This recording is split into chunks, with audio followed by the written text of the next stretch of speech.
صباح الخيرات.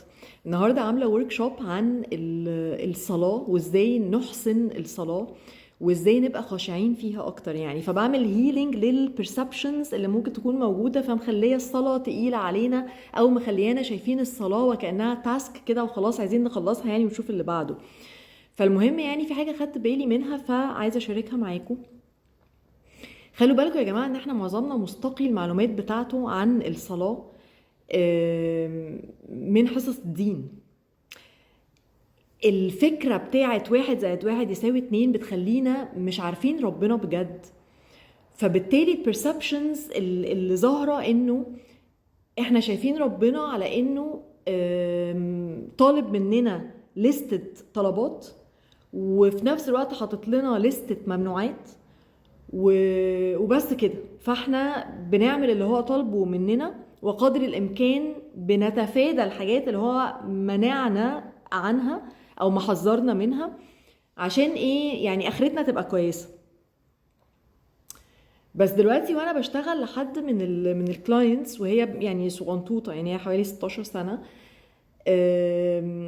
فطبعا يعني هي من جواها انه مين ربنا ده اصلا. يعني خلوا بالكم يا جماعه، مش بتكلم عقل واعي، بالعقل الواعي تمام احنا زي الفل، بس في الاعماق انا بصلي عايزه انجز الصلاه عشان انا ورايا حاجات تانية عايزه اعملها، عندي صديقه عايزه اكلمها، وعندي تسريحه شعر جديده عايزه اجربها، وده طبيعي عشان بس محدش يلوم على حد، هو ده طبيعي جدا في السن الصغير، سواء ولاد او بنات. على فكره دول عندهم اهتمامات ودول عندهم اهتمامات.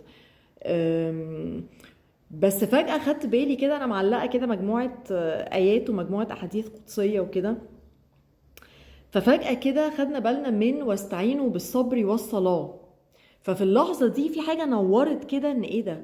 يعني ربنا مش فارض علينا حاجات عشان الحاجات دي هتبسطه هو. انا تاني بتكلم من القناعات الداخلية، الانر سايكي بتاع الكلاينتس.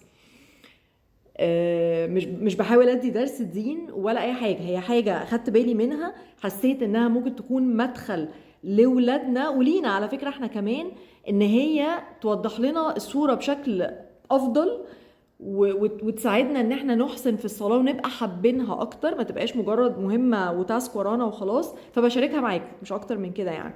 واستعينوا بالصبر والصلاه معناها ان ربنا مدينا الصلاه او طالب مننا الصلاه علشان هي اصلا هتعيننا بقى على حياتنا، هتعيننا على الصعوبات، هتعلمنا الصبر،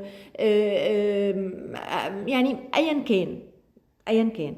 بس المهم انه الحاجات اللي ربنا مديها لنا مهمه قوي ان احنا نبقى عارفين ان هو مش مديها لنا عشان هو عايزها. هو ربنا يعني جل وعلا هو مش عايز حاجه من حد على فكره، هي كل حاجه لمصلحتنا احنا، ولكن احنا الطريقة اللي اتدرسنا بيها الكلام ده واتعلمنا بيها الكلام ده ادتنا ايحاء انه لو عملنا كذا هنتضرب، هنتهان، هنتعاقب عقاب شديد، ولما نعمل كذا ربنا يرضى عننا. احنا بقى مش في المعادلة قوي، مش عارفة اوصل لكم اللي انا اقصده ولا ايه، يعني وكأننا مش متشافين في المعادلة دي، حاجة بالمعنى ده يعني.